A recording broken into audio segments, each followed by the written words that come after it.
Should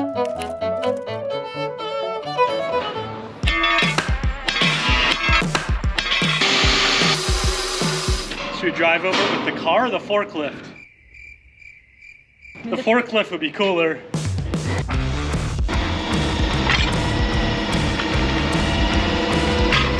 Oh yeah, go back.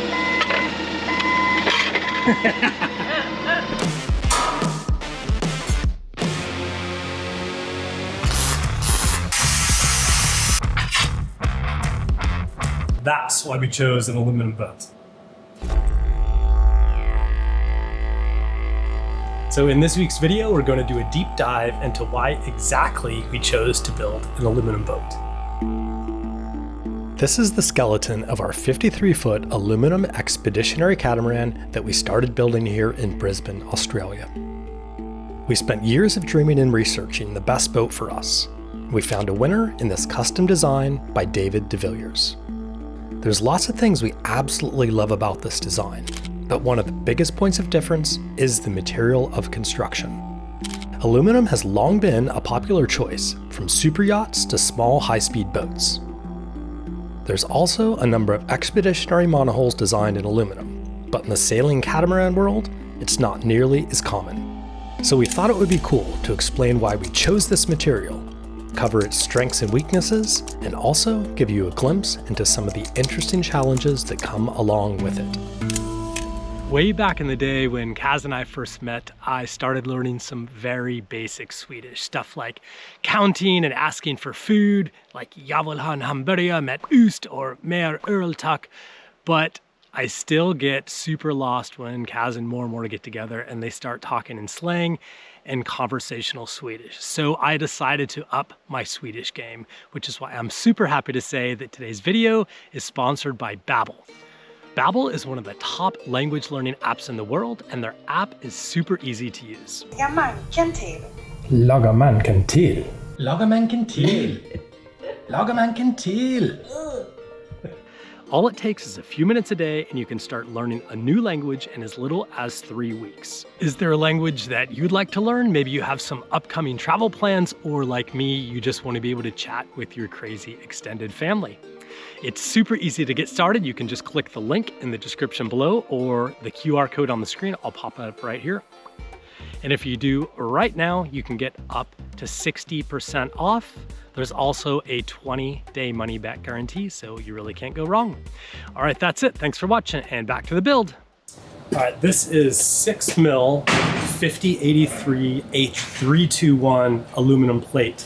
It's the same exact plate and thickness that is used for the bottom of our hull. 5083 is an alloy of aluminum with a bit of magnesium and some other trace elements added. It's incredibly strong, very light, and has excellent corrosion resistance. It also welds pretty easy and is great to work with, which is why 5083 is the best choice of aluminum for marine use.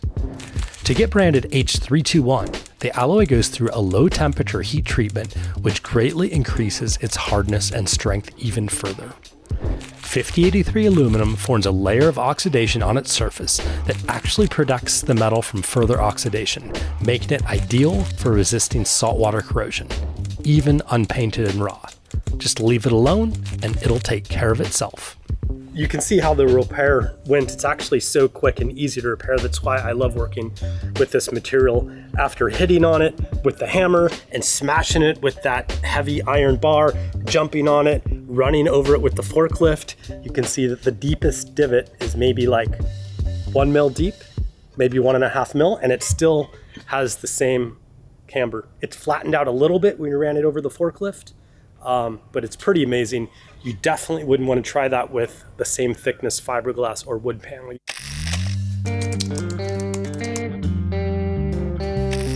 This is a pretty standard fiberglass foam. It's actually maybe a little thicker than you would normally get, but oh, that wasn't much. Imagine hitting the rocks or a reef with that versus our aluminum boat. Let's see. I'm in. Should we drive over it with the forklift? I'd say you'd be pretty safe. I don't think you'd find too many forklifts at sea though, Brian.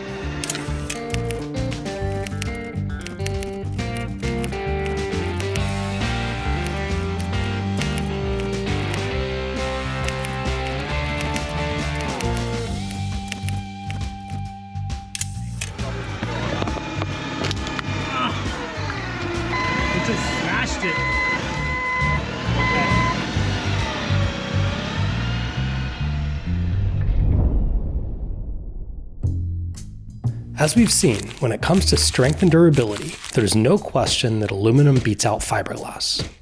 But what are some of the other differences between the two materials? For one thing, since aluminum hulls can be CAD designed and CNC cut, making one-off design customizations can be cheaper and quicker than needing to modify a hull mold required for a glass boat.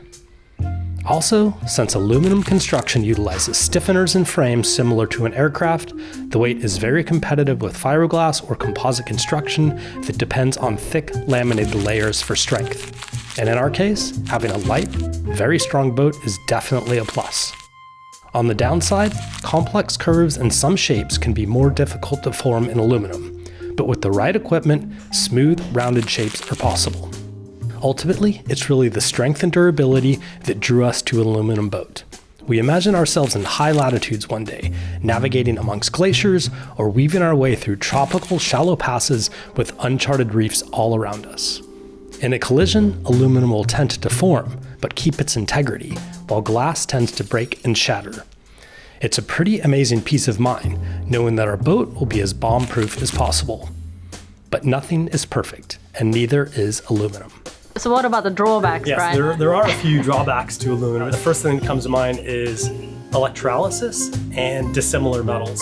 So anytime that you have stray electrical currents running through the aluminum, or the aluminum comes in contact with another element such as stainless steel or copper, it will corrode.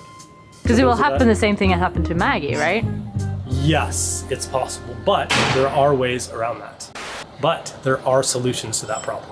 There are solutions to these problems. But there's solutions to all these problems. Interneration talking about solutions. As I've mentioned, we're trying to combat a few different problems here. But before we do, let's take a step back and take a look right at the root of the problem. This chart shows the nobility of a particular metal. Noble metals are known for their resistance to oxidation and corrosion, which is why coins are typically minted from noble metals.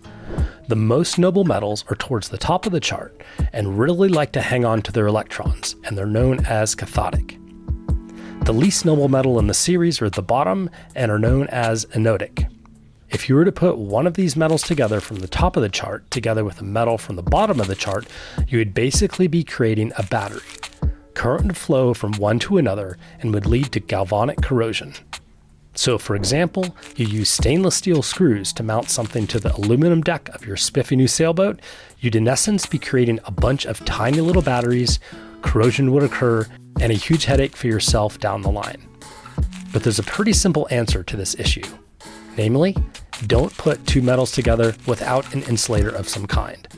For example, if you wanted to use those stainless screws, you could first coat them with a PTFE paste like Tefgel or a product like Lanacoat, which would isolate the metals and prevent corrosion. There's also plastic washers, inserts, and all sorts of other products available. If you have an aluminum mast with any stainless steel bolts on it, take a look. Most likely one of these products is on it already, preventing galvanic corrosion. This brings us to our second point. You'll notice that zinc is near the bottom of the chart and also one of the least noble, meaning it will tend to sacrifice itself before most other metals. So if you have any metal bits that are in contact with seawater and potentially stray electrical currents from your boat or anywhere else for that matter, zinc will tend to sacrifice itself first and protect your other more expensive bits like propellers and prop shafts, and in our case, the hull of our sailboat. So on our new boat, we'll be using a much larger number and size of sacrificial zincs than we had on Delos to protect ourselves, and also need to be way more strategic about their placement. This, coupled with some electrical practices such as proper grounding, bonding, and isolation from shore power, will go a long way to protect us. Aluminum also has one other quality that must be addressed in our design considerations, and it's probably the number one thing that's been asked about in the comments. Won't an aluminum boat be super hot and noisy? Aluminum in itself is an excellent conductor. That's why it's used in some electrical applications like high tension transmission wires and bus bars and things like that. So it conducts heat well, and conducts cold well, and it also can be quite noisy. So Delos will actually be insulated to help guard against these things. So inside the hull, we'll have a layer of insulation that is sound dampening and also isolates the hull just like a thermos for an aluminum can would.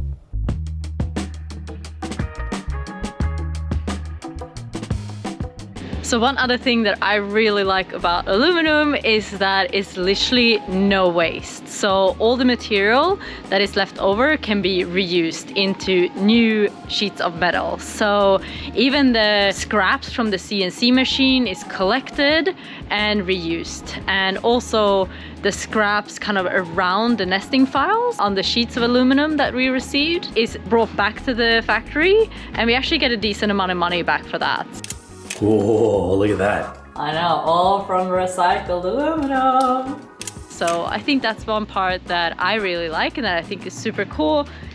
We did save some of the pieces though from the frames and stuff, and I'm wondering if you guys have any cool ideas about what we can do with this. So I was thinking maybe put it together for something that you guys can use and have like a little giveaway thing, a little piece of Delos. So if you guys have any good ideas, please put them in the comments below, and I would love to hear from you guys.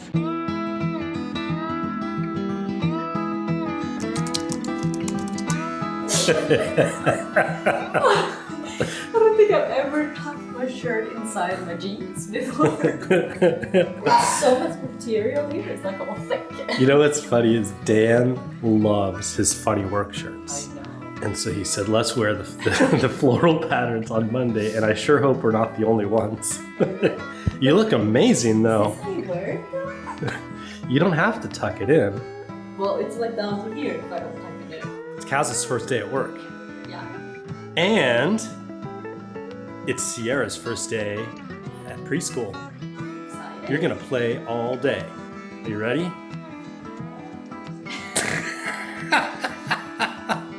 Ignore, ignore, ignore, ignore. Oh my gosh, are we ready? Look at you, Sierra. Do you have your backpack? Is it so heavy?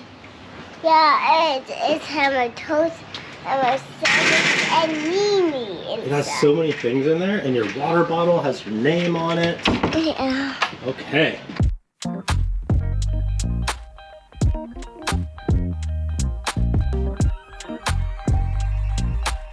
All right, Sierra. Are you ready? Yep. Okay.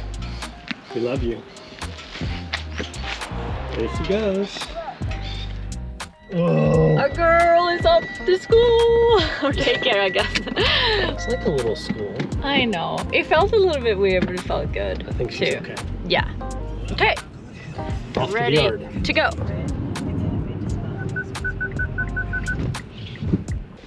You can already hear them. Grinding away. Grinding away. We're already 2 hours late for work on our first day, know. guys. Morning! Morning! G'day! The next few days, our focus would be on the stern of the boat. We would be adding the last frames that will form the transom and give the boat its final length, fabricating and fitting the rudder tubes, and installing the engine grids. All of these projects will give a glimpse into some of the challenges and benefits of working with aluminum. And being the newbie welder that I am, we didn't have to wait long to encounter one of the challenges. I've been assigned my first task today by Dan, and I'm going to be welding up like the frames in the back for the transom and the engine grid.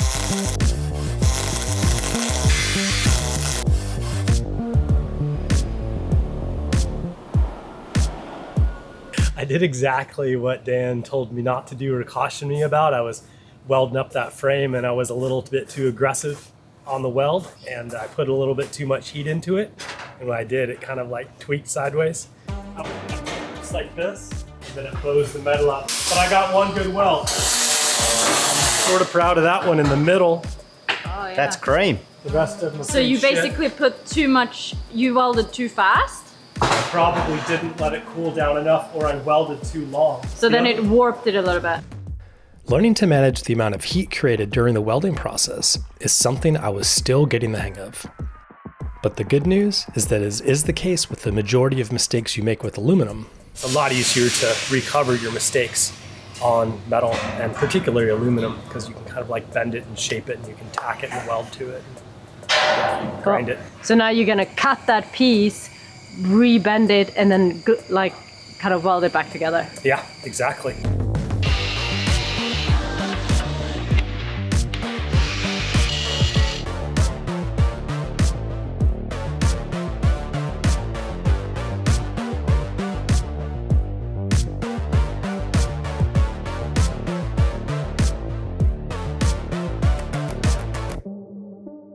It's a bit of a trick to it. I've got some real good welds I'm proud of, like that one. Not too bad. That one, pretty shit. That one's okay. Shit. Shit. Shit. That's not bad. Is it fun? It's fun. It's just a real trick because you have to hold your hands real steady. You have to move at a constant speed. And you have to go around these curves, which means you can't put your weight on your elbow because then you can't go around the curve. But it's looking all right. So when you say that it's shit? It just doesn't look pretty. Okay. Like look at some of these. Like that's a real, it just looks pretty. But it will still hold in the same Oh yeah, it's still super strong. It's just not as pretty.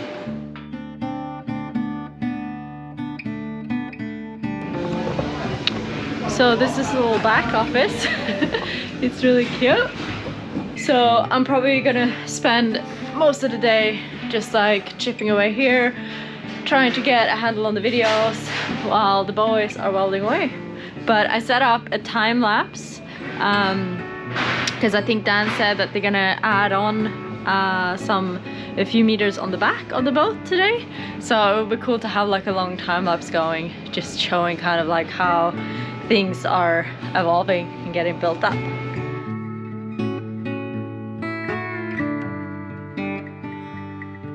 Meanwhile, back in the workshop, we had started digging into our next big job, which would be putting in the engine grid. These are basically structural components that give us a super strong place to bolt the engine mounts to, which will in turn help to minimize vibration and shaking.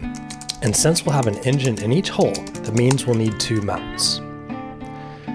We're going to be using a hybrid propulsion system on Delos 2.0. So one side will be diesel electric and the other hole purely electric.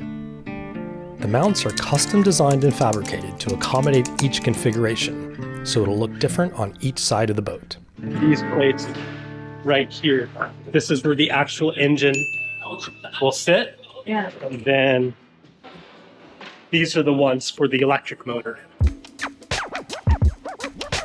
We started with the diesel engine mount on the port side. We carried the structure up into position and checked how the fit was. Even though the individual pieces are all very precisely cut with the CNC machine, there are still always tiny variations as the pieces get welded together. In this case, we are pretty close, but some work still needed to be done to get everything perfect.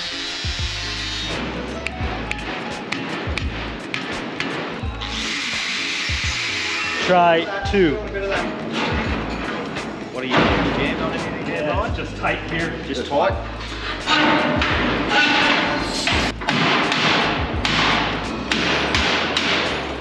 That much. Probably just need a little trim on that, I reckon. You're a touch gappy there, right? Gappy on the bottom. It's a bit of a Tetris situation, making micro adjustments using the precision fitting device, i.e. big hammer, in one spot and grinding away to make space in another, and little pushes and pulls until everything is absolutely perfect. Then we start making small tack welds, which are temporary welds that hold everything in place before we can start welding the whole thing up properly. But we'd gone as far as we could for the day, and it was time to wrap things up. I would say that that was a very successful first day. Now we're gonna go and pick up Sierra and see how she's done today. All right, we're gonna see how Sierra's first day of school went.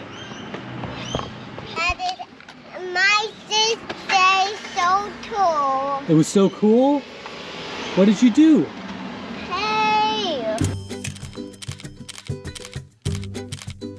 Did you play all day? Yeah. You played hardcore? Yeah. Did you make friends? Yeah, what's her new set? Oh, lots of new friends. That's amazing. Do you want to come back tomorrow? Yeah, I want to do that every day. Every day? That's good news. Okay, we're happy. Yay, success! All right, yay, Sierra!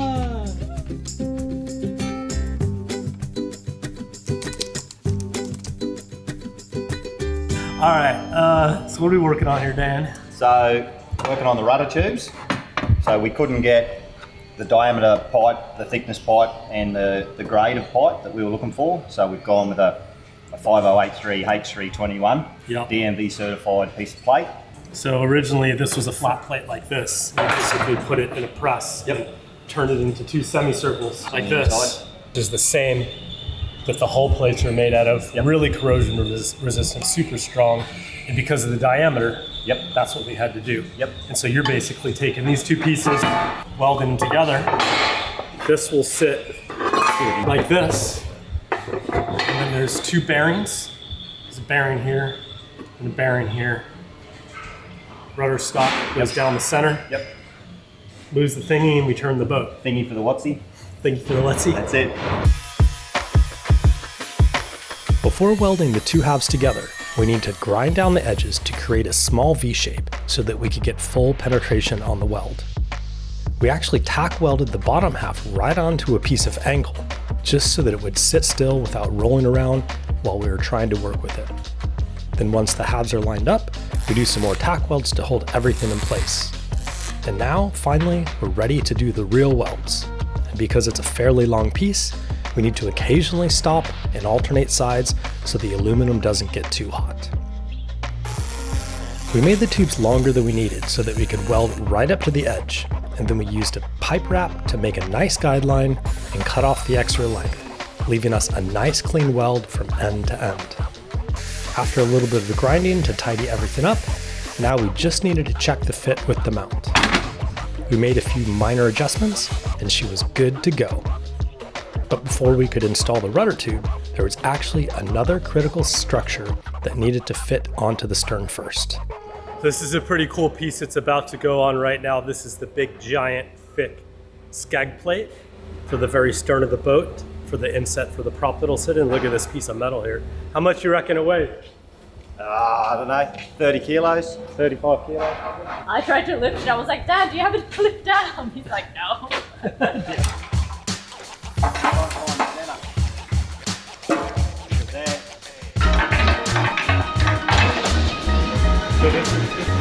As you can see, it's quite a beefy piece of aluminum at 20 millimeters thick, making it one of the thickest components on the entire boat. The skeg plate needs to be incredibly strong for a few reasons. The first is that it protects our rudder and our propeller if we ever hit anything below the surface. And it also needs to be strong enough to support the weight of the boat if we ever needed to beach it for any reason.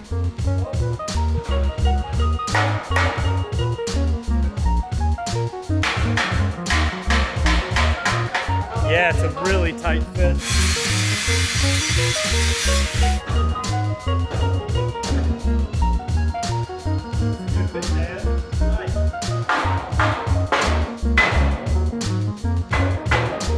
Touch down at the front.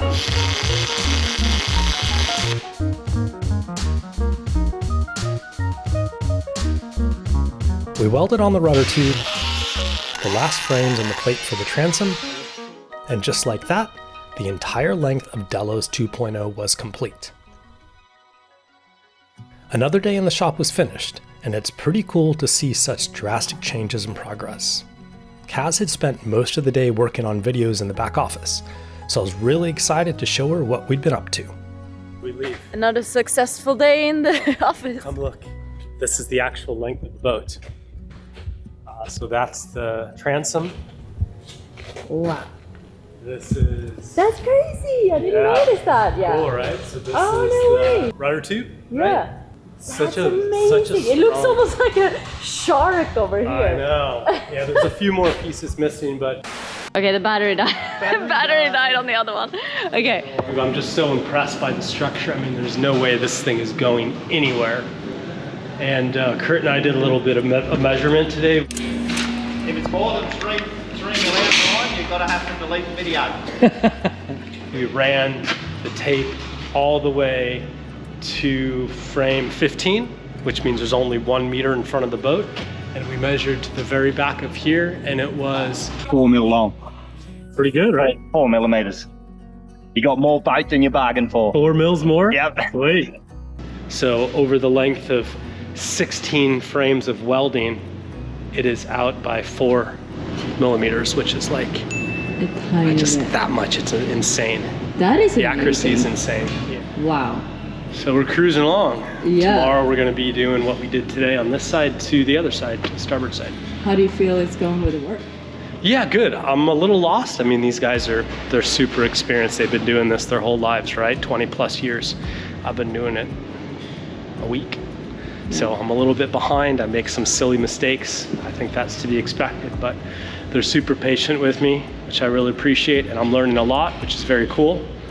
And this is kind of exactly what we were looking for. Yeah. I mean, I wanted to be actively involved. I wanted you to be able to be involved. I wanted to figure things out as I went, do it ourselves. I didn't want to just throw a whole bunch of money to a boat builder and say, hey, give me a boat. No, and I've been having so much fun just like trying to plan out these videos and actually having time to just like sit down and get inspiration and just like work on this stuff is so cool.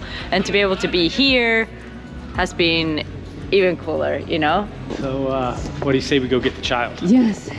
Okay. Over and out. Over and out. Back tomorrow morning. Pew! I also want to say a huge thank you to one of our patrons, Eric Pullman, who sent us a message and asked, why did you decide to build an aluminum boat? And I hope that we answered this question for you in this week's video.